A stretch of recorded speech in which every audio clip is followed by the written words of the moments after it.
श्रीगणेशाय नमः। श्रीसरस्वत्यै नमः। श्रीवेदव्यासाय नमः। श्रीमन महर्षि वेदव्यास प्रणीत श्री महाभारत। आज यह सभा पर्व चल रहा है। आज पंचषष्टितमोध्याय, यहाँ 65वां अध्याय युधिष्ठिर का धन, राज्य और भाइयों तथा द्रौपदी समेत अपने को भी हारना, यह प्रसंग हम श्रवण करेंगे। बहुवित्तं पराजयिषि पाण्डवानां युधिष्ठिर आचक्षो वित्तं कौन्तेय यदि तेस्त्य पराजितम्। शकुनी बोला, कुंती नंदन युधिष्ठिर, आप अब तक पांडवों का बहुत सा धन हार चुके। यदि आपके पास बिना हारा हुआ कोई धन शेष हो तो बताइए। युधिष्ठिर जी कहते हैं, सुबल पुत्र, मेरे पास असंख्य धन है जिसे मैं जानता हूँ। शकुने, तुम मेरे धन का परिमाण क्यों पूछते हो? अयूत प्रयूत शंकु पद्म अबुर्द खर्ब शंख निखर्ब महापद्म कोटि मध्य परार्ध और इतना धन मेरे पास है। राजन, खेलो, मैं इसी को दांव पर रखकर तुम्हारे साथ खेलता हूँ। वैशंपायन जी कहते हैं, जन्मेजय, यह सुनकर शकुनी ने छल का आश्रय ले पुनः इसी निश्चय के साथ युधिष्ठिर से कहा, लो, यह धन भी मैंने जीत लिया। युधिष्ठिर बोले, सुबल पुत्र, मेरे पास सिंधु नदी के पूर्वी तट से लेकर पर्णाशा नदी के किनारे तक जो भी बैल, घोड़े, गाय, भेड़ एवं बकरी आदि पशुधन है वह असंख्य है। उनमें भी दूध देने वाली गौओं की संख्या अधिक है। यह सारा मेरा धन है जिसे मैं दांव पर रखकर तुम्हारे साथ खेलता हूँ। वैशंपायन जी कहते हैं, जन्मेजय, यह सुनकर शठता के आश्रित हुए शकुनी ने अपने ही जीत घोषित करते हुए युधिष्ठिर से कहा, लो, यह दाव भी मैंने ही जीता। युधिष्ठिर बोले, राजन, ब्राह्मणों को जीविका रूप में जो ग्रामादि दिए गए हैं उन्हें छोड़कर शेष जो नगर, जनपद तथा भूमि मेरे अधिकार में है तथा जो ब्राह्मणोत्तर मनुष्य मेरे यहाँ रहते हैं वे सब मेरे शेष धन हैं। शकुने, मैं इसी धन को दांव पर रखकर तुम्हारे साथ जुआ खेलता हूँ। वैशंपायन जी कहते हैं, जन्मेजय, यह सुनकर कपट का आश्रय ग्रहण करके शकुनी ने पुनः अपनी ही जीत का निश्चय करके युधिष्ठिर से कहा, इस दाव पर भी मेरी ही विजय हुई है। युधिष्ठिर बोले, राजन, ये राजपुत्र जिन आभूषणों से विभूषित होकर सुशोभित हो रहे हैं वे कुंडल और गले के स्वर्णाभूषण आदि समस्त राजकीय आभूषण मेरे धन हैं। इन्हें दाव पर लगाकर मैं तुम्हारे साथ खेलता हूँ। वैशंपायन जी कहते हैं, जन्मेजय, यह सुनकर छल कपट का आश्रय लेने वाले शकुनी ने युधिष्ठिर से निश्चय पूर्वक कहा, लो, यह भी मैंने ही जीता। युधिष्ठिर ने कहा कि श्याम वर्ण तरुण लाल नेत्रों और सिंह के समान कंधों वाले महाबाहु नकुल को ही इस समय मैं दाव पर रखता हूँ। इन्हीं को मेरे दाव का धन समझो। शकुनी बोला, धर्मराज युधिष्ठिर, आपके परम प्रिय राजकुमार नकुल तो हमारे अधीन हो गए, अब किस धन से आप यहाँ खेल रहे हैं? वैशंपायन जी कहते हैं, जन्मेजय, ऐसा कहकर शकुनी ने पासे फेंके और युधिष्ठिर से कहा, लो, इस दांव पर भी मेरी ही विजय हुई। युधिष्ठिर बोले, ये सहदेव धर्मों का उपदेश करते हैं। संसार में पंडित के रूप में इनकी ख्याति है। मेरे प्रिय राजकुमार सहदेव यद्यपि दाव पर लगाने के योग्य नहीं है तो भी मैं अप्रिय वस्तु की भांति इन्हें दाव पर रखकर खेलता हूँ। जन्मेजय, यह सुनकर छली शकुनी ने उसी निश्चय के साथ युधिष्ठिर से कहा, यह दाव भी मैंने जीत लिया। शकुनी बोला, राजन, आपके ये दोनों प्रिय भाई माद्रिक के पुत्र नकुल सहदेव तो मेरे द्वारा जीत लिए गए। अब रहे भीमसेन और अर्जुन, मैं समझता हूँ ये दोनों आपके लिए अधिक गौरव की वस्तु हैं, इसलिए आप इन्हें दाव पर नहीं लगाते। युधिष्ठिर बोले, ओ मूढ़, तू निश्चय ही अधर्म का आचरण कर रहा है, जो न्याय की ओर नहीं देखता। तो शुद्ध हृदय वाले हमारे भाइयों में फूट डालना चाहता है। शकुनी बोला, राजन, धन के लोभ से अधर्म करने वाला मतवाला मनुष्य नरक कुंड में गिरता है। अधिक उत्तम हुआ ठूठा काट हो जाता है। आप तो आयु में बड़े और गुणों में श्रेष्ठ हैं। भरत वंश विभूषण, आपको नमस्कार है। धर्मराज युधिष्ठिर, जुआरी जुआ खेलते समय पागल होकर जो अनाप शनाप बातें बक जाया करते हैं, वे न कभी स्वप्न में दिखाई देती हैं और न जागृत काल में ही।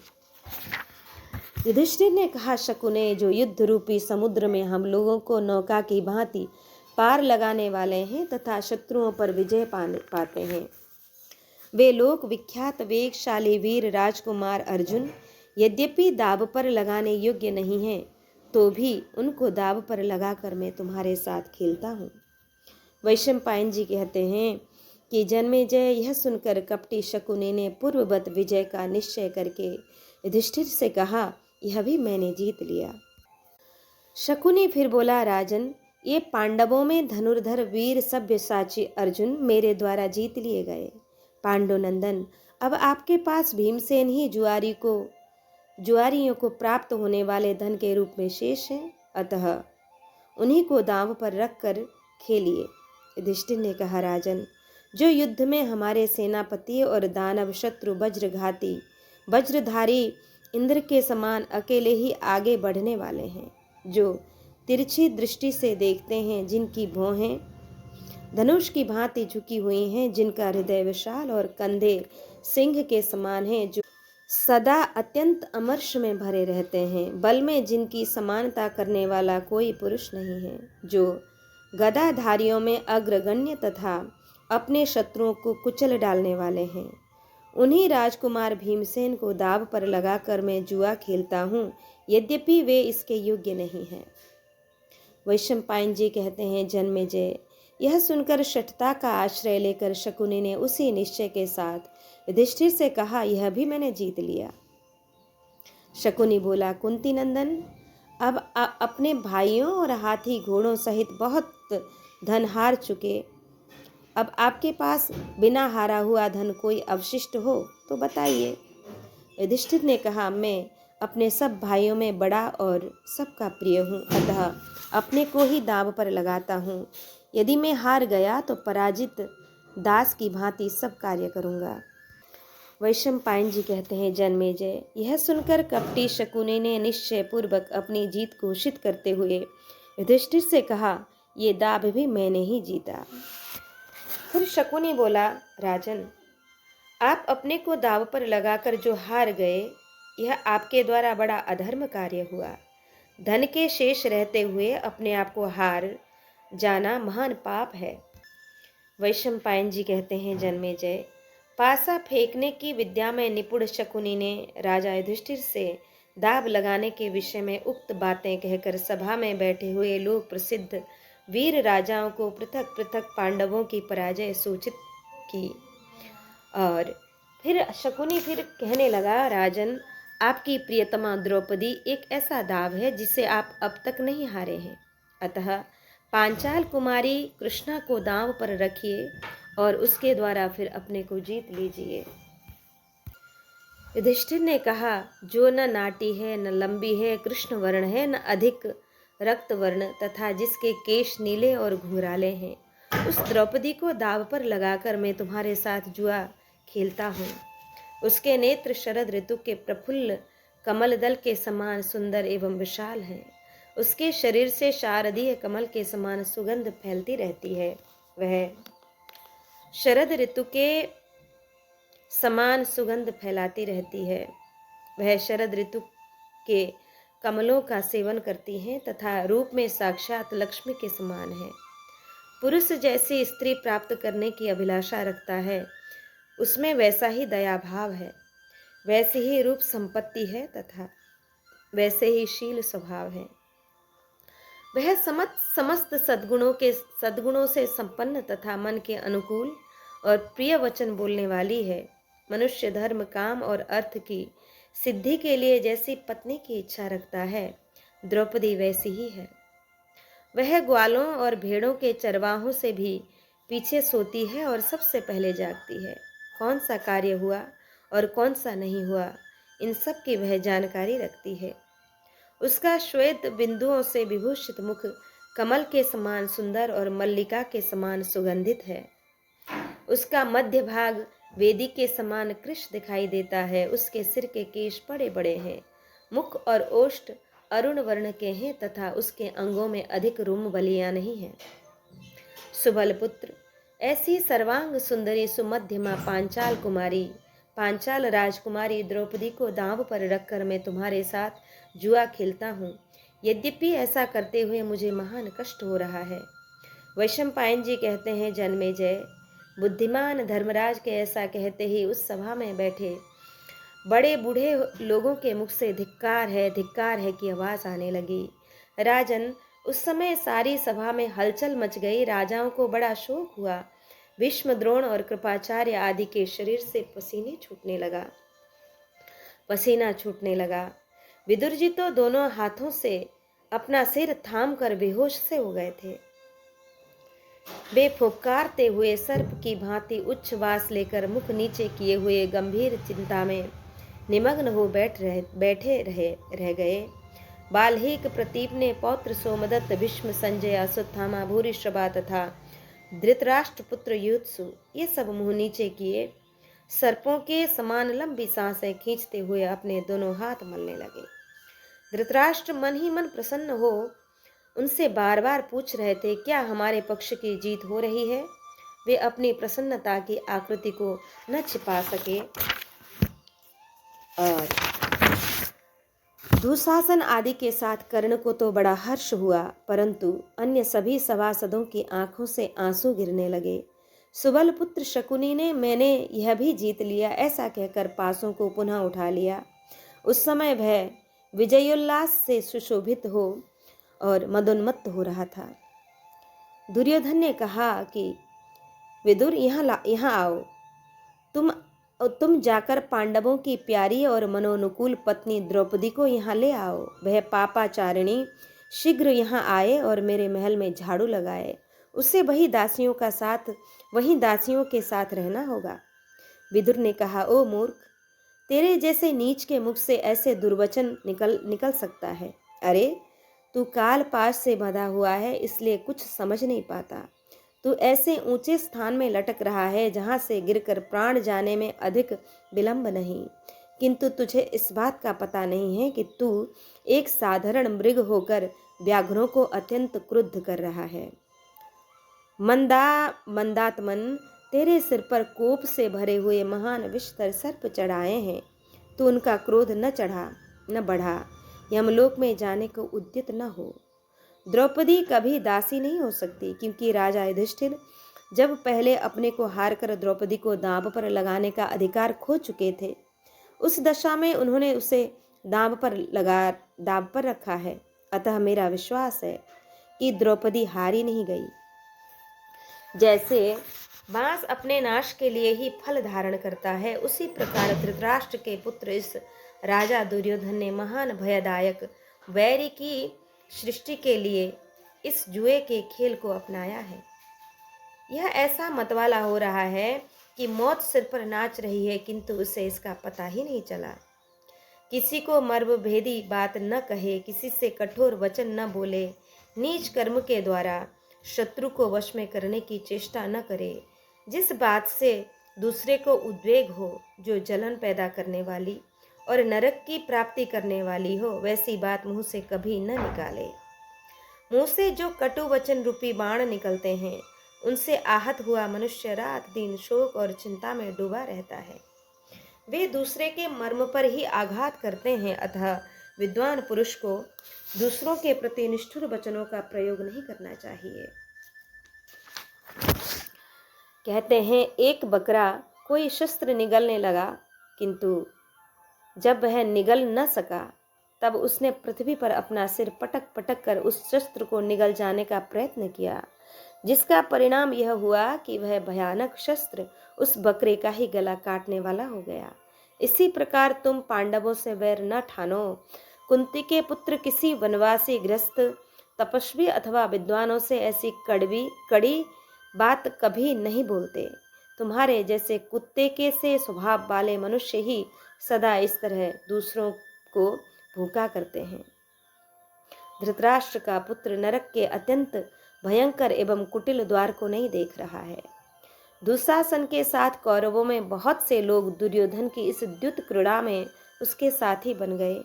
चाहे तुम भी जल में डूब जाए, पत्थर तैरने लग जाए तथा नौकाएं भी सदा ही जल में डूब जाया करें, परंतु धृतराष्ट्र का यह मूर्ख पुत्र राजा दुर्योधन मेरी हितकर बातें नहीं सुन सकता।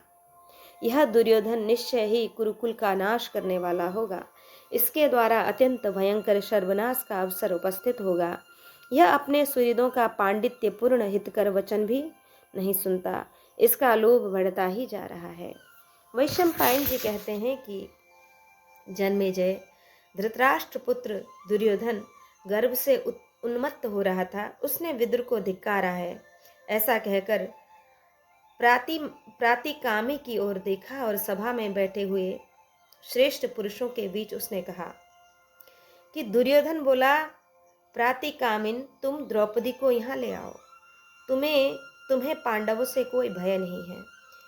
ये विदुर तो डरपोक है, अतः ऐसी ही बातें कहा करते हैं। ये कभी हम लोगों की वृद्धि नहीं चाहते।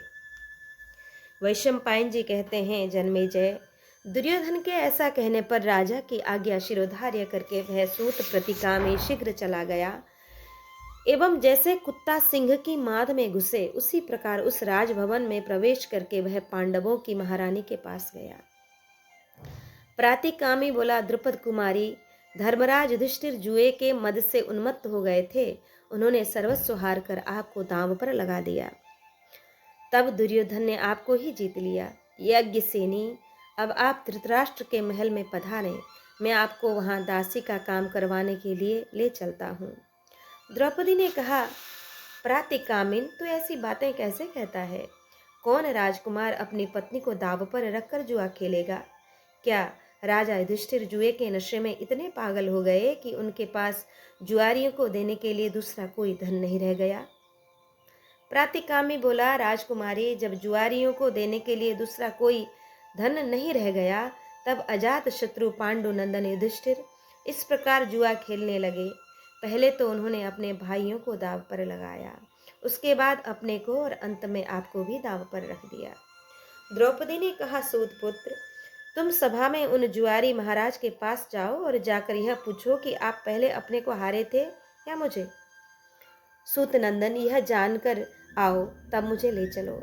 राजा क्या करना चाहते हैं, यह जानकारी ही मैं दुखिनी अबला उस सभा में चलूंगी। यह जानकर ही मैं दुखिनी अबला उस सभा में चलूंगी। वैशंपायन जी कहते हैं, जन्मेजय, प्रातिकामी ने सभा में जाकर राजाओं के बीच में बैठे हुए युधिष्ठिर से द्रौपदी की वह बात कह सुनाई। उसने कहा, द्रौपदी, आपसे पूछना चाहती हैं कि किस किस वस्तु के स्वामी रहते हुए आप मुझे हारे हैं। आप पहले अपने को हारे या मुझे? राजन, उस समय युधिष्ठिर अचेत और निष्प्राण से हो रहे थे, अतः उन्होंने प्रातिकामी को भला बुरा कुछ भी उत्तर नहीं दिया। तब दुर्योधन बोला, सूत पुत्र, जाकर कह दो द्रौपदी यहीं आकर अपने इस प्रश्न को पूछे।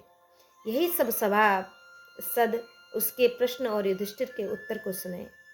वैशंपायन जी कहते हैं, जन्मेजय, प्रातिकामी दुर्योधन के वश में था, इसलिए वह राजभवन में जाकर द्रौपदी से व्यथित होकर बोला कि राजकुमारी, वे दुर्योधन आदि सभासद तुम्हें सभा में ही बुला रहे हैं।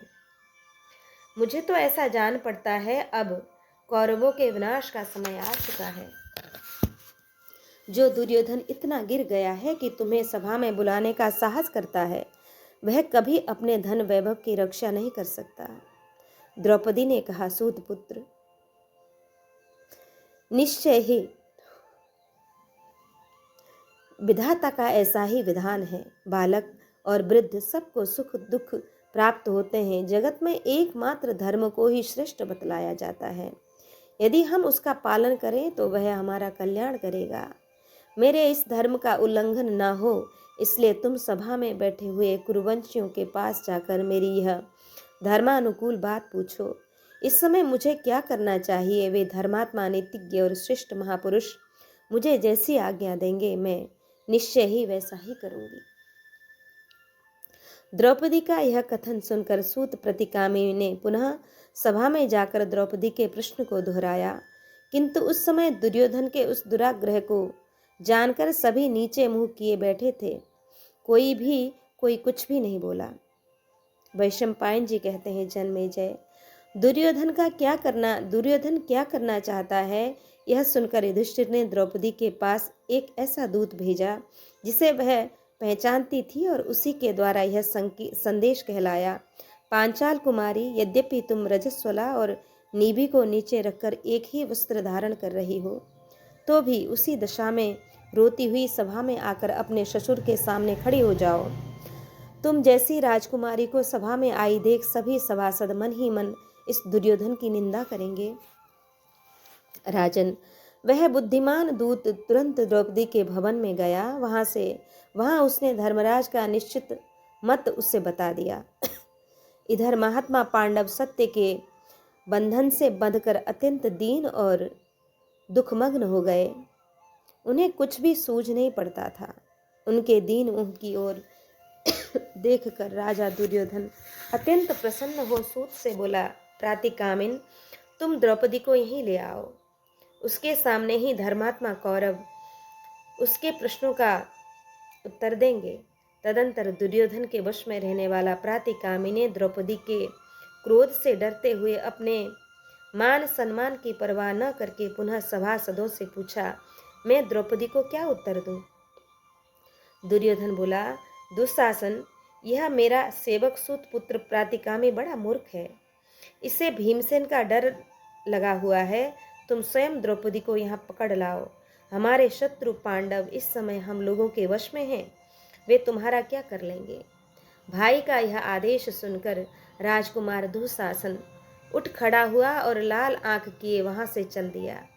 महारथी पांडवों के महल में प्रवेश करके उसने राजकुमारी द्रौपदी से इस प्रकार कहा कि पांचाली, आओ आओ, तुम जुए में जीती जा चुकी हो। कृष्णे, अब लज्जा छोड़कर दुर्योधन की ओर देखो। कमल के समान विशाल नेत्रों वाली द्रौपदी, हमने धर्म के अनुसार तुम्हें प्राप्त किया है। तुम कौरवों की धर्म के अनुसार सेवा करो और अभी राजसभा में चले आओ।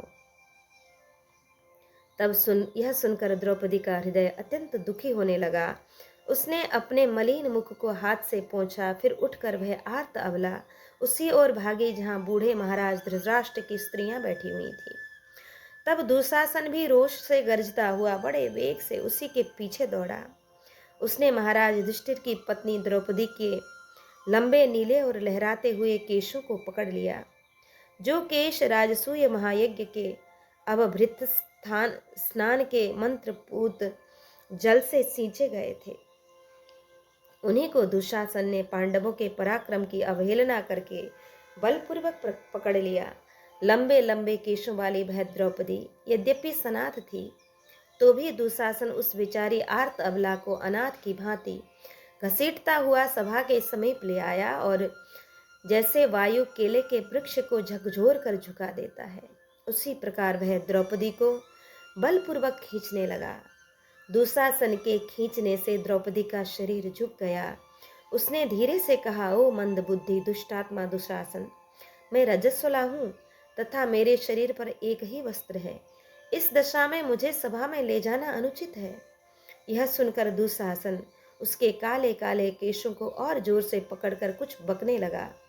इधर यज्ञसेन कुमारी कृष्णा ने अपनी रक्षा के लिए सर्व पापहारी सर्व विजयी नर स्वरूप भगवान श्री कृष्ण को पुकारने लगी।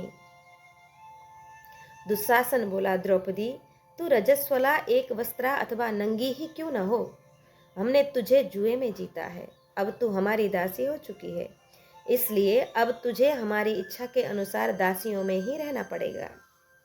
वैशंपायन जी कहते हैं, जन्मेजय, उस समय द्रौपदी के केश बिखर गए थे। दुशासन के झकझोरने से उसका आधा वस्त्र खिसक कर गिर गया था। वह लाज से गड़ी जाती थी और भीतर ही भीतर क्रोध से दग्ध हो रही थी। उसी दशा में वह धीरे से इस प्रकार बोली कि द्रौपदी ने कहा, अरे दुष्ट, इस सभा में शास्त्रों के विद्वान कर्मठ और इंद्र के समान तेजस्वी मेरे पिता के समान सभी गुरुजन बैठे हुए हैं। मैं उनके सामने इस रूप में खड़ी होना नहीं चाहती। क्रूर कर्मा, दुराचारी, दुशासन, तू इस प्रकार मुझे न खींच, मुझे वस्त्रहीन मत कर। इंद्र आदि देवता भी तेरी सहायता के लिए आ जाएं, तो भी मेरे पति राजकुमार पांडव तेरे इस अत्याचार को सहन नहीं कर सकेंगे। धर्मपुत्र महाराज युधिष्ठिर धर्म में ही स्थित है। धर्म का स्वरूप बड़ा सूक्ष्म है। सूक्ष्म बुद्धि वाले धर्म पालन में निपुण महापुरुष ही उसे समझ सकते हैं। मैं अपने पति के गुणों को छोड़कर वाणी द्वारा उनके परमाणु तुल्य छोटे से छोटे दोष को भी कहना नहीं चाहती। अरे, तो इन कौरव वीरों के बीच में जो मुझे रजस्वला स्त्री को खींचकर लिए जा रहा है, यह अत्यंत पापपूर्ण कृत्य है। मैं देखती हूँ यहाँ कोई भी मनुष्य तेरे इस कुकर्म की निंदा नहीं कर रहा है। निश्चय ही ये सब लोग तेरे मत में हो गए। अहो, धिक्कार है भरत वंश के नरेशों का, धर्म निश्चय ही नष्ट हो गया। धिक्कार है तथा क्षत्रिय धर्म के जानने वाले इन महापुरुषों का सदाचार भी लुप्त हो गया, क्योंकि यहाँ कौरवों की धर्म मर्यादा का उल्लंघन हो रहा है, तो भी सभा में बैठे हुए सभी कुरुवंशी चुपचाप देख रहे हैं। जान पड़ता है द्रोणाचार्य, पितामह भीष्म, महात्मा विदुर तथा राजा धृतराष्ट्र में अब कोई शक्ति नहीं रह गई। तभी तो ये कुरुवंश के बड़े बूढ़े महाराज महापुरुष राजा दुर्योधन के इस भयानक पापाचार की ओर दृष्टिपात नहीं कर रहे हैं। मेरे इस प्रश्न का सभी सभासद उत्तर दें। राजाओं, आप लोग क्या समझते हैं? धर्म के अनुसार मैं जीती गई हूँ या नहीं? वैशंपायन जी कहते हैं, जन्मेजय, इस प्रकार करुण स्वर में विलाप करती हुई सुमध्यमा द्रौपदी ने क्रोध में भरे हुए अपने पतियों की ओर तिरछी दृष्टि से देखा। पांडवों के अंग अंग में क्रोध की अग्नि व्यक्त हो गई थी। द्रौपदी ने अपने कटाक्ष द्वारा देखकर उनकी क्रोधाग्नि को और भी उद्दीप्त कर दिया। राज्य, धन तथा मुख्य मुख्य रत्नों को हार जाने पर भी पांडवों को उतना दुख नहीं हुआ था जितना कि द्रौपदी के लज्जा एवं क्रोध युक्त कटाक्षपात से हुआ था। द्रौपदी को अपनी दीन पतियों की ओर देखते देख दुशासन उसे बड़े वेग से झकझोर कर जोर जोर से हंसते हुए दासी कहकर पुकारने लगा। उस समय द्रौपदी मूर्छित सी हो रही थी। कर्ण को बड़ी प्रसन्नता हुई। उसने खिलखिलाकर हंसते हुए दुशासन के उस कथन की बड़ी सराहना की थी। सुबल पुत्र गांधार राज शकुनी ने भी दुशासन का अभिनंदन किया। उस समय वहां जितने सभासद उपस्थित थे, उनमें से कर्ण, शकुनी और दुर्योधन को छोड़कर अन्य सब लोगों को सभा में इस प्रकार घसीटी जाती हुई द्रौपदी की दुर्दशा देखकर बड़ा दुख हुआ। तब भीष्म ने कहा, सौभाग्यशालिनी बहू, धर्म का स्वरूप अत्यंत सूक्ष्म होने के कारण मैं तुम्हारे इस प्रश्न का ठीक ठीक विवेचन नहीं कर सकता। जो स्वामी नहीं है वह पराये धन को दांव पर नहीं लगा सकता, परंतु स्त्री को सदा अपने स्वामी के अधीन देखा जाता है। अतः इन सब बातों पर विचार करने से मुझसे कुछ कहते नहीं बनता। मेरा विश्वास है कि धर्मराज युधिष्ठिर धन समृद्धि से भरी हुई इस सारी पृथ्वी को त्याग सकते हैं, किंतु धर्म को नहीं छोड़ सकते। इन पांडु नंदन ने स्वयं कहा है कि मैं अपने को हार गया, अतः मैं इस प्रश्न का विवेचन नहीं कर सकता। यह शकुनी मनुष्य में द्युत विद्या का अद्वितीय जानकार है। इसी ने कुंती नंदन युधिष्ठिर को प्रेरित करके उनके मन में तुम्हें दाव पर रखने की इच्छा उत्पन्न की है, परंतु युधिष्ठिर इससे शकुनी का छल नहीं मानते, इसलिए मैं तुम्हारे इस प्रश्न का विवेचन नहीं कर पाता हूँ। द्रौपदी ने कहा, जुआ खेलने में निपुण अनार्य, दुष्टात्मा, कपटी तथा द्युत प्रेमी धुरतों ने राजा युधिष्ठिर को सभा में बुलाकर जुए का खेल प्रारंभ कर दिया। इन्हें जुआ खेलने का अधिक अभ्यास नहीं है, फिर इनके मन में जुए की इच्छा क्यों उत्पन्न की गई? जिनके हृदय की भावना शुद्ध नहीं है, जो सदा छल और कपट में लगे रहते हैं, उन समस्त दुरात्माओं ने मिलकर इन भोले भाले कुरु पांडव शिरोमणि महाराज युधिष्ठिर को पहले जुए में जीत लिया है, तत्पश्चात ये मुझे दांव पर लगाने के लिए विवश किए गए हैं। ये कुरुवंशी महापुरुष जो सभा में बैठे हुए हैं, सभी पुत्रों और पुत्र वधुओं के स्वामी हैं। सभी के घर में पुत्र और पुत्र वधुएं हैं। अतः ये सब लोग मेरे कथन पर अच्छी तरह विचार करके इस प्रश्न का ठीक ठीक विवेचन करें। वह सभा नहीं है जहाँ वृद्ध पुरुष न हो, वे वृद्ध नहीं है जो धर्म की बात न बतावे, वह धर्म नहीं है जिसमें सत्य न हो, और वह सत्य नहीं है जो छल से युक्त हो। वैशंपायन जी कहते हैं, जन्मेजय, इस प्रकार द्रौपदी करुण स्वर में बोलकर रोती हुई अपने दीन पतियों की ओर देखने लगी। उस समय दुशासन ने उसके प्रति कितने ही अप्रिय, कठोर एवं कटु वचन कहे कि कृष्णा रजस्वलावस्था में घसीटी जा रही थी, उसके सिर का कपड़ा सरक गया था। वह इस तिरस्कार के योग्य कदापि नहीं थी। उसकी यह दुरवस्था देखकर भीमसेन को बड़ी पीड़ा हुई। वे युधिष्ठिर की ओर देखकर अत्यंत कुपित हो उठे कि भीमसेन ने कहा, भवन्ति गेह बंधक्य कितवानां युधिष्ठिर न ताभिरुत दिव्यन्ति दया चैवास्ति तास्वत्पि। कि भैया युधिष्ठिर, जुआरियों के घर में प्रायः कुलटा स्त्रियां रहती हैं, किंतु वे भी उन्हें दांव पर लगाकर जुआ नहीं खेलते। उन कुलटाओं के प्रति भी उनके हृदय में दया रहती है। काशीराज ने जो धन उपहार में दिया था एवं और भी जो उत्तम द्रव्य वे हमारे लिए लाए थे, तथा अन्य राजाओं ने जो भी रत्न हमें भेंट किए थे, उन सबको और हमारे वाहनों, वैभवों, कवचों, आयुधों, राज्य, आपके शरीर तथा हम सब भाइयों को भी शत्रुओं ने जुए में दांव पर रखवाकर अपने अधिकार में कर लिया। किंतु इसके लिए मेरे मन में क्रोध नहीं हुआ, क्योंकि आप हमारे सर्वस्व के स्वामी हैं। पर द्रौपदी को जो दांव पर लगाया गया, इसे मैं बहुत ही अनुचित मानता हूँ। यह भोली भाली अबला पांडवों को पति रूप में पाकर इस प्रकार अपमानित होने के योग्य नहीं थी। परंतु आपके कारण ये नीच, नृशंस और अजितेंद्रिय कौरव इसे नाना प्रकार के कष्ट दे रहे हैं। राजन, द्रौपदी की इस दुर्दशा के लिए मैं आप पर ही अपना क्रोध छोड़ता हूँ। मैं आपकी दोनों बाहें जला डालूंगा। सहदेव, आग ले आओ। अर्जुन बोले, भैया भीमसेन, तुमने पहले कभी ऐसी बातें नहीं कही थी। निश्चय ही क्रूर कर्मा शत्रुओं ने तुम्हारी धर्म विषय गौरव बुद्धि को नष्ट कर दिया है। भैया, शत्रुओं की कामना सफल न करो, उत्तम धर्म का ही आचरण करो। भला अपने धर्मात्मा ज्येष्ठ भ्राता का अपमान कौन कर सकता है। महाराज, युधिष्ठिर को शत्रुओं ने युद्ध के लिए बुलाया है, अतः ये क्षत्रिय व्रत को ध्यान में रखकर दूसरों की इच्छा से जुआ खेलते हैं। यह हमारे महान यश का विस्तार करने वाला है।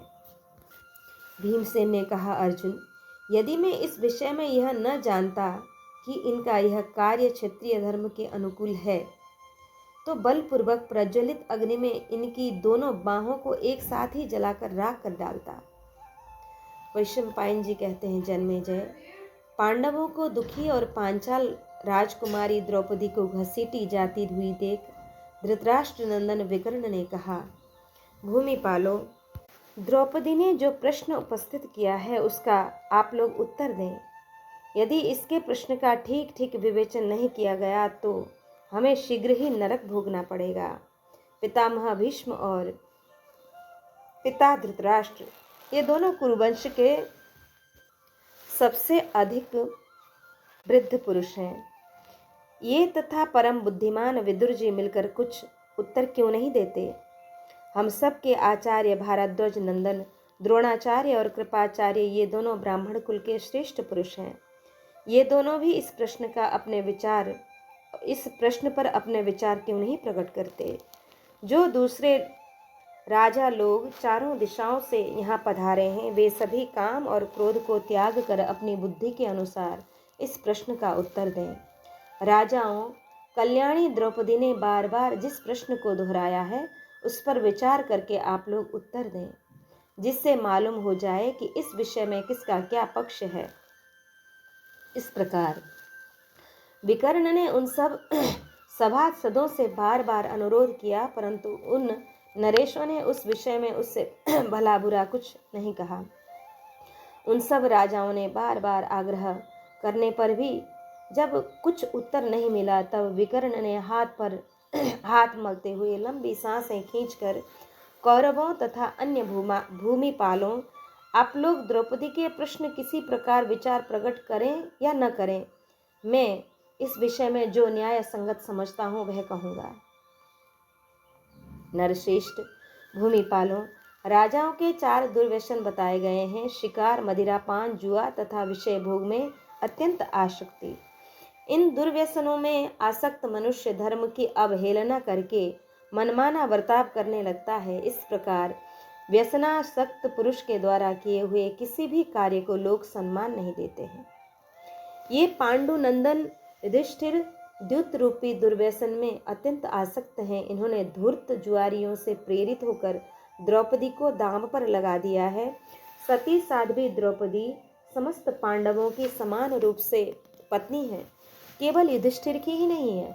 इसके सिवा पांडु कुमार युधिष्ठिर पहले अपने आप को हार चुके थे, इसके बाद उन्होंने द्रौपदी को दांव पर रखा है।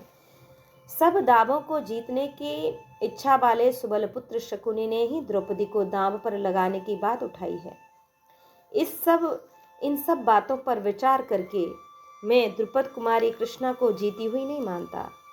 यह सुनकर सभी सभासद विकर्ण की प्रशंसा और सुबलपुत्र शकुनी की निंदा करने लगे। उस समय वहां बड़ा कोलाहल मच गया था। उस कोलाहल के शांत होने पर राधा नंदन कर्ण क्रोध से मूर्छित हो उसकी सुंदर बाह पकड़कर इस प्रकार बोला कि विकर्ण, इस जगत में बहुत सी वस्तुएं विपरीत परिणाम उत्पन्न करने वाली देखी जाती हैं। जैसे अरण्य से उत्पन्न हुई अग्नि उसी को जला देती है, उसी प्रकार कोई कोई मनुष्य जिस कुल में उत्पन्न होता है उसी का विनाश करने वाला बन जाता है। रोग यद्यपि शरीर में ही पलता है, तथापि वह शरीर के ही बल का नाश करता है। पशु घास को ही चरते हैं, फिर भी उसे पैरों से कुचल डालते हैं। उसी प्रकार कुरुकुल में उत्पन्न होकर भी तुम अपने ही पक्ष को हानि पहुंचाना चाहते हो। विकर्ण, द्रोण, भीष्म, कृप, अश्वत्थामा, महाबुद्धिमान विदुर, धृतराष्ट्र तथा गांधारी ये तुमसे अधिक बुद्धिमान हैं। द्रौपदी ने बार बार प्रेरित किया है तो भी ये सभासद कुछ भी नहीं बोलते हैं, क्योंकि ये सब लोग द्रुपद कुमारी को धर्म के अनुसार जीती हुई समझते हैं। धृतराष्ट्र कुमार, तुम केवल अपनी मूर्खता के कारण आप ही अपने पैरों में कुल्हाड़ी मार रहे हो, क्योंकि तुम बालक होकर भी भरी सभा में वृद्धों की सी बातें करते हो। दुर्योधन के छोटे भाई, तुम्हें धर्म के विषय में यथार्थ ज्ञान नहीं है। तुम जो जीती हुई द्रौपदी को नहीं जीती हुई बता रहे हो, इससे तुम्हारी मंद बुद्धि होने का परिचय मिलता है। धृतराष्ट्र कुमार, तुम कृष्णा को नहीं जीती हुई कैसे मानते हो, जबकि पांडवों के बड़े भाई युधिष्ठिर ने द्युत सभा के बीच अपना सर्वस्व दांव पर लगा दिया है। भरत श्रेष्ठ, द्रौपदी भी तो सर्वस्व के भीतर ही है। इस प्रकार जब कृष्णा को धर्म पूर्वक जीत लिया गया है, तब तुम उसे जीती हुई क्यों नहीं समझते। युधिष्ठिर ने अपनी वाणी द्वारा कहकर द्रौपदी को दांव पर रखा और शेष पांडवों ने मौन रहकर उसका अनुमोदन किया। फिर किस कारण से तुम उसे जीती हुई नहीं मानते हो? अथवा यदि तुम्हारी यह राय हो कि एक वस्त्रा द्रौपदी को इस सभा में अधर्म पूर्वक लाया गया है, तो इसके उत्तर में भी मेरी उत्तम बात सुनो। कुरुनंदन, देवताओं ने स्त्री के लिए एक ही पति का विधान किया है, परंतु यह द्रौपदी अनेक पतियों के अधीन है, अतः यह निश्चय ही वेश्या है। इसका सभा में लाया जाना कोई अनोखी बात नहीं है। यह एक वस्त्रा अथवा नंगी हो तो भी यहाँ लाई जा सकती है, यह मेरा स्पष्ट मत है।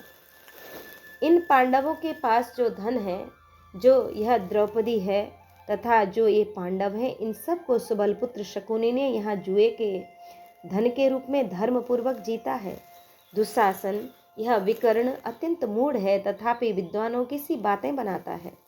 तुम पांडवों के और द्रौपदी के भी वस्त्र उतारो।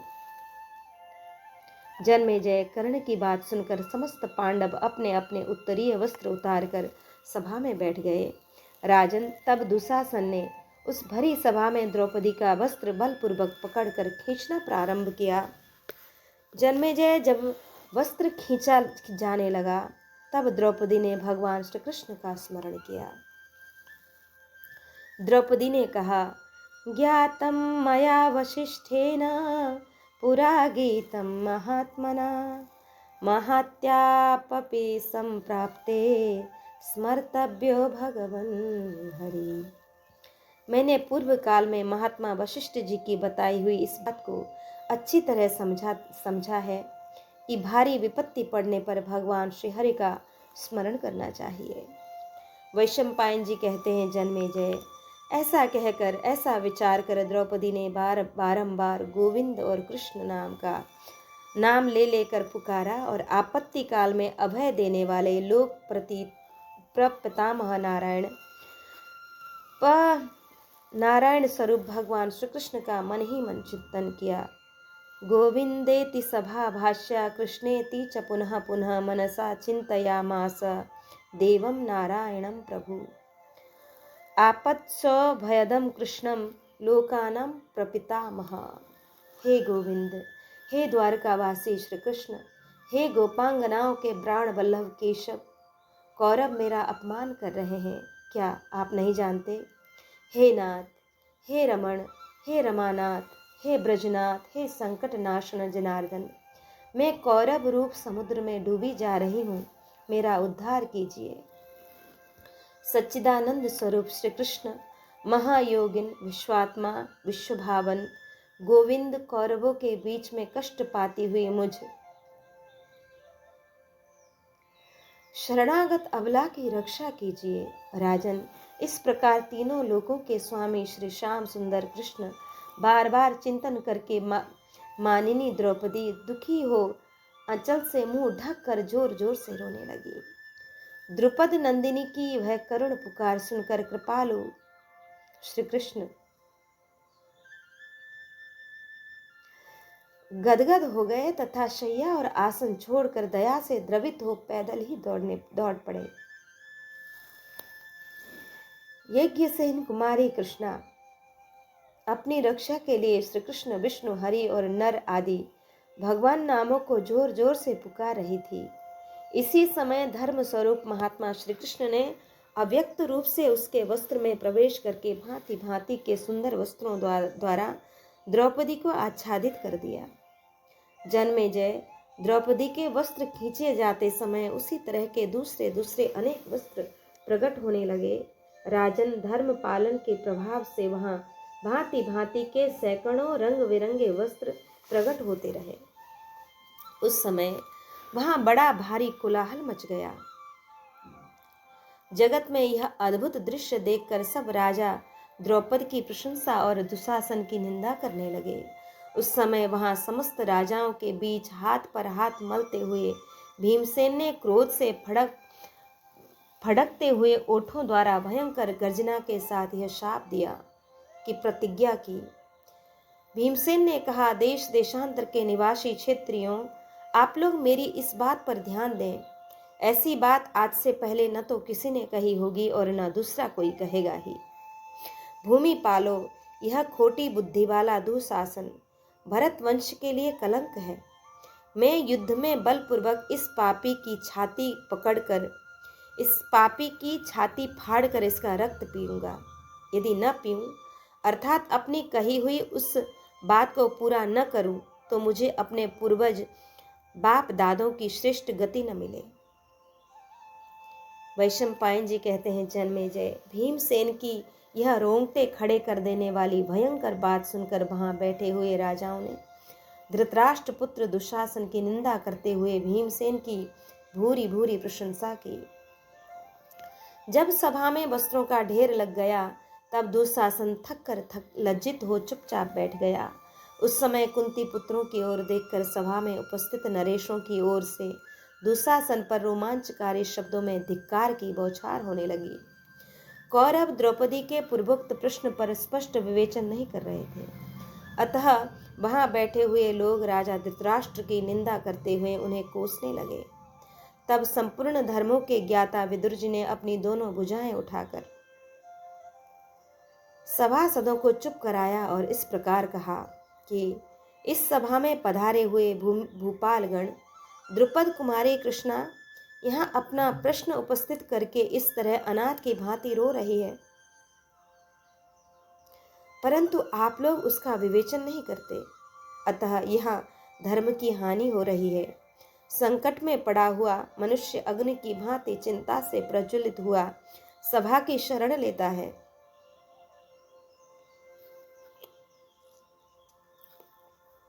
उस समय सभासदगण धर्म और सत्य का आश्रय लेकर अपने वचनों द्वारा उसे शांत करते हैं। अतः श्रेष्ठ मनुष्य को उचित है कि वह धर्मानुकूल प्रश्न को सच्चाई के साथ उपस्थित करे और सभासदों को चाहिए कि वे काम क्रोध के वेग से ऊपर उठकर उस प्रश्न का ठीक ठीक विवेचन करें। राजाओं, विकर्ण ने अपनी बुद्धि के अनुसार इस प्रश्न का उत्तर दिया है। आप लोग भी अपनी अपनी बुद्धि के अनुसार इस प्रश्न का निर्णय करें। जो धर्मज्ञ पुरुष सभा में जाकर वहां उपस्थित हुए प्रश्न का उत्तर नहीं देता, वह झूठ बोलने के आधे फल का भागी होता है। इसी प्रकार जो धर्मज्ञ मानव सभा में जाकर किसी प्रश्न का झूठा निर्णय देता है, वह निश्चय ही असत्य भाषण का पूरा फल दंड पाता है।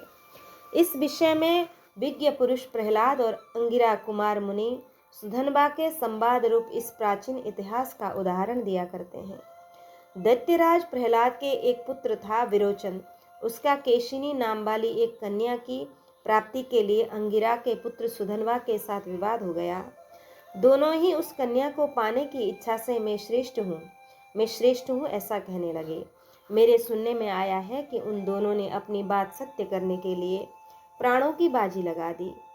श्रेष्ठता के प्रश्न को लेकर जब उनका विवाद बढ़ गया, तब उन्होंने दैत्यराज प्रहलाद से जाकर पूछा, हम दोनों में श्रेष्ठ कौन है? आप इस प्रश्न का ठीक ठीक उत्तर दीजिए, झूठ न बोलिए। प्रहलाद उस विवाद से भयभीत हो सुधनवा की ओर देखने लगे। तब सुधनवा ने प्रज्वलित ब्रह्मदंड के समान कुपित होकर कहा कि प्रहलाद, यदि तुम इस प्रश्न के उत्तर में झूठ बोलोगे अथवा मौन रह जाओगे तो वज्रघाती इंद्र अपने वज्र द्वारा तुम्हारे सिर के सैकड़ों टुकड़े कर देगा। सुधनवा के ऐसा कहने पर प्रहलाद व्यथित हो पीपल के पत्ते की तरह कांपने लगे और इसके विषय में कुछ पूछने के लिए वे महातेजस्वी कश्यप जी के पास गए। प्रहलाद बोले, महाभाग, आप देवताओं, असुरों तथा ब्राह्मणों के भी धर्म को जानते हैं। मुझ पर एक धर्म संकट उपस्थित हुआ है, उसे सुनिए। मैं पूछता हूँ कि जो प्रश्न का उत्तर नहीं दे अथवा असत्य उत्तर दे दे, उसे परलोक में कौन से लोग प्राप्त होते हैं, यह मुझे बताइए। कश्यप ने कहा, जो जानते हुए भी काम, क्रोध तथा भय से प्रश्नों का उत्तर नहीं देता, वह अपने ऊपर वरुण देवता के सहस्त्रों पाश डाल लेता है। जो गवाह गाय बैल के ढीले ढाले कानों की तरह शिथिल हो, दोनों पक्षों से संबंध बनाए रखकर गवाही नहीं देता, वह भी अपने को वरुण देवता के सहस्त्रों पाशों से बांध लेता है। एक वर्ष पूरा होने पर उसका एक पाश खुलता है। अतः सच्ची बात जानने वाले पुरुष को यथार्थ रूप से सत्य ही बोलना चाहिए। यहाँ धर्म अधर्म से विद्ध होकर सभा में उपस्थित होता है, उसके कांटे को उससे बिंधे हुए सभासद लोग नहीं काट पाते, अर्थात उनको पाप का फल भोगना ही पड़ता है। सभा में जो अधर्म होता है उसका आधा भाग स्वयं सभापति ले लेता है, 1/4 भाग करने वालों को मिलता है और 1/4 उस सभासदों को प्राप्त होता है जो निंदनीय पुरुष की निंदा नहीं करते। जिस सभा में निंदा के योग्य मनुष्य की निंदा की जाती है, वह सभापति निष्पाप हो जाता है, सभासद भी पाप से मुक्त हो जाते हैं और सारा पाप करने वाले को ही लगता है। प्रहलाद, जो लोग धर्म विषयक प्रश्न पूछने वाले को झूठा उत्तर देते हैं, वे अपने इष्टापूर्त धर्म का नाश तो करते ही हैं, आगे पीछे की 7-7 पीढ़ियों के भी पुण्य को वे हनन करते हैं।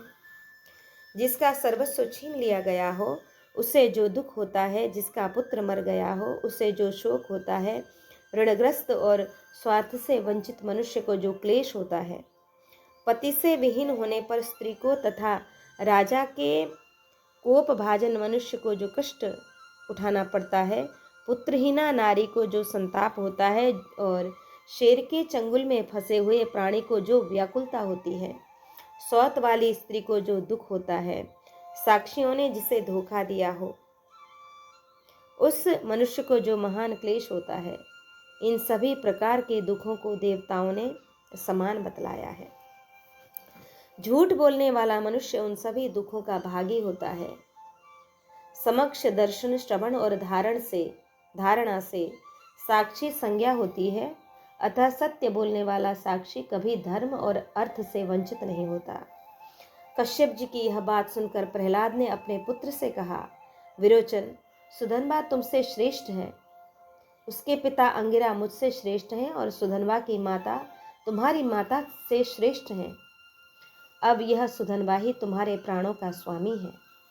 सुधन्वा ने कहा, दैत्यराज, तुम पुत्र स्नेही परवाह न करके जो धर्म पर डट गए, इससे प्रसन्न होकर मैं तुम्हारे पुत्र को यह आज्ञा देता हूँ कि यह 100 वर्षों तक जीवित रहे। विदुर कहते हैं, सभासदों, इस प्रकार इस उत्तम धर्ममय प्रसंग को सुनकर आप सब लोग द्रौपदी के प्रश्न के अनुसार यह बतावें कि उसके संबंध में आपकी क्या मान्यता है। वैशंपायन जी कहते हैं, जन्मेजय, विदुर की यह बात सुनकर भी सब राजा लोग कुछ न बोले। उस समय कर्ण ने दुशासन से कहा, इस दासी द्रौपदी को अपने घर ले जाओ। द्रौपदी लज्जा में डूबी हुई थरथर कांपती और पांडवों को पुकारती थी। उस दशा में दुशासन ने उस भरी सभा के बीच उस बेचारी दुखिया तपस्विनी को घसीटना आरंभ कर दिया। द्रौपदी बोली, हाय, मेरा जो कार्य सबसे पहले करने का था वह अभी तक नहीं हुआ, मुझे अब वह कार्य कर लेना चाहिए। इस बलवान दुरात्मा दुशासन ने मुझे बलपूर्वक घसीटकर व्याकुल कर दिया है। कौरवों की सभा में मैं समस्त कुरुवंशी महात्माओं को प्रणाम करती हूँ। मैं घबराहट के कारण पहले प्रणाम मैंने नहीं किया, अतः यह मेरा अपराध न माना जाए। वैशंपायन जी कहते हैं, जन्मेजय, दुशासन के बार बार खींचने से तपस्विनी द्रौपदी पृथ्वी पर गिर पड़ी और उस सभा में अत्यंत दुखित हो विलाप करने लगी। वह जिस दुरवस्था में पड़ी थी उसके योग्य कदापि न थी। द्रौपदी ने कहा, हाँ, मैं स्वयंवर के समय सभा में आई थी और उस समय रंगभूमि में पधारे हुए राजाओं ने मुझे देखा भी था। उसके सिवा अन्य अवसरों पर कहीं भी आज से पहले किसी ने मुझे नहीं देखा। वही मैं आज सभा में बलपूर्वक लाई गई हूँ। पहले राजसभा में रहते हुए जिसे वायु तथा सूर्य भी नहीं देख पाते थे, वही मैं आज इस सभा के भीतर महान जन समुदाय में आकर सबके नेत्रों के लक्ष्य बन गई हूँ। पहले अपने महल में रहते समय जिसका वायु द्वारा स्पर्श भी पांडवों को सहन नहीं होता था, उसी मुझ द्रौपदी का यह दुरात्मा दुशासन भरी सभा में स्पर्श कर रहा है, तो भी आज ये पांडु कुमार सह रहे हैं। मैं कुरुकुल की पुत्र वधू एवं पुत्री तुल्य हूँ, सताए जाने के योग्य नहीं हूँ, फिर भी मुझे यह दारुण क्लेश दिया जा रहा है और ये समस्त कुरुवंशी इसे सहन करते हैं। मैं समझती हूँ बड़ा विपरीत समय आ गया है। इससे बढ़कर दयनीय दशा और क्या हो सकती है कि मुझ जैसी शुभ कर्म परायणा सती साध्वी स्त्री भरी सभा में विवश करके लाई गई है। आज राजाओं का धर्म कहाँ चला गया? मैंने सुना है पहले लोग धर्म परायणा स्त्री को कभी सभा में नहीं लाते थे, किंतु इन कौरवों के समाज में वह प्राचीन सनातन धर्म नष्ट हो गया है। अन्यथा मैं पांडवों की पत्नी धृष्टद्युम्न की सुशीला बहन और भगवान श्री कृष्ण की सखी होकर राजाओं की इस सभा में कैसी लाई जा सकती थी। कौरवों में धर्मराज युधिष्ठिर की धर्म पत्नी तथा उनके समान वर्ण की कन्या हूँ। आप लोग बतावें, मैं दासी हूँ या अदासी? आप जैसा कहेंगे मैं वैसा ही करूँगी। कुरुवंशी क्षत्रियों, यह कुरुकुल की कीर्ति में कलंक लगाने वाला नीच दुशासन मुझे बहुत कष्ट दे रहा है। मैं इस क्लेश को देर तक नहीं सह सकूंगी। कुरुवंशियों, आप क्या मानते हैं, मैं जीती गई हूँ या नहीं? मैं आपके मुंह से इसका ठीक ठीक उत्तर सुनना चाहती हूँ, फिर उसी के अनुसार कार्य करूंगी। तब भीष्म ने कहा, कल्याणी, मैं पहले ही कह चुका हूं कि धर्म की गति बड़ी सूक्ष्म है। लोक में विज्ञ महात्मा भी उसे ठीक ठीक नहीं जान सकते। संसार में बलवान मनुष्य जिसको धर्म समझता है, कर्म विचार के समय लोग उसी को धर्म मान लेते हैं, और बलहीन पुरुष जो धर्म बतलाता है वह बलवान पुरुष के बताए धर्म से दब जाता है। अतः इस समय कर्ण और दुर्योधन का बताया हुआ धर्म ही सर्वोपरि हो रहा है। मैं तो धर्म का स्वरूप सूक्ष्म और गहन होने के कारण तथा इस धर्म निर्णय के कार्य के अत्यंत गुरुतर होने से तुम्हारे इस प्रश्न का निश्चित रूप से यथार्थ विवेचन नहीं कर सकता। अवश्य ही बहुत शीघ्र इस कुल का नाश होने वाला है, क्योंकि समस्त कौरवों लोभ और मोह के वशीभूत हो गए हैं। कल्याणी, तुम जिसकी पत्नी हो वे पांडव तुम्हारे उत्तम कुल में उत्पन्न हैं और भारी से भारी संकट में पड़कर भी धर्म के मार्ग से विचलित नहीं होते। पांचाल कुमारी, तुम्हारा यह आचार व्यवहार तुम्हारे योग्य ही है, क्योंकि भारी संकट में पड़कर भी तुम धर्म की ही ओर देख रही हो। ये द्रोणाचार्य आदि वृद्ध एवं धर्मज्ञ पुरुष भी सिर लटकाए शून्य शरीर से इस प्रकार बैठे हैं मानो निष्प्राण हो गए हों। मेरी राय यह है कि इस प्रश्न का निर्णय करने के लिए धर्मराज युधिष्ठिर ही सबसे प्रामाणिक व्यक्ति हैं। तुम जीती गई हो या नहीं, यह बात स्वयं इन्हें बतानी चाहिए। वैशंपायन जी कहते हैं, जन्मेजय, महारानी द्रौपदी को वहां आर्त होकर कुकरी की भांति बहुत विलाप करती देखकर भी सभा में बैठे हुए राजा लोग दुर्योधन के भय से भला या बुरा कुछ भी नहीं कह सके। राजाओं के बेटों और पोतों को मौन देखकर धृतराष्ट्र पुत्र दुर्योधन ने उस समय मुस्कुराते हुए पांचाल कुमारी द्रौपदी से यह बात कही, द्रौपदी, तुम्हारा यह प्रश्न तुम्हारे ही पति महाबली भीम, अर्जुन, सहदेव और नकुल पर छोड़ दिया जाता है। यही तुम्हारी पूछी हुई बात का उत्तर दें। पांचाली, इन श्रेष्ठ राजाओं के बीच जो लोग यह स्पष्ट कह दें कि युधिष्ठिर को तुम्हें दांव पर रखने का कोई अधिकार नहीं था, सभी पांडव मिलकर धर्मराज युधिष्ठिर को झूठा ठहरा दें, फिर पांचाली तुम दास्य भाव से मुक्त कर दी जाओगी। ये धर्मपुत्र महात्मा युधिष्ठिर इंद्र के समान तेजस्वी तथा सदा धर्म में स्थित रहने वाले हैं। तुमको दांव पर रखने का इन्हें अधिकार था या नहीं, ये स्वयं ही कह दें। फिर इन्हीं के कथा अनुसार तुम शीघ्र दासीपन या अदासीपन किसी एक का आश्रय लो। द्रौपदी, ये सभी उत्तम स्वभाव वाले कुरुवंशी इस सभा में तुम्हारे लिए ही दुखी हैं और तुम्हारे मंद भाग्य पतियों को देखकर तुम्हारे प्रश्न का ठीक ठीक उत्तर नहीं दे पाते हैं। वैशंपायन जी कहते हैं, जन्मेजय, तदंतर एक और सभी सभासदों ने कुरुराज दुर्योधन के उस कथन की उच्च स्वर से भूरी भूरी प्रशंसा की और गर्जना करते हुए वे वस्त्र हिलाने लगे तथा वहीं दूसरी ओर हाहाकार और आर्तनाद होने लगा। दुर्योधन का वह मनोहर वचन सुनकर उस समय सभा में कौरवों को बड़ा हर्ष हुआ। अन्य सब राजा भी बड़े प्रसन्न हुए तथा दुर्योधन को कौरवों में श्रेष्ठ और धार्मिक कहते हुए उसका आदर करने लगे।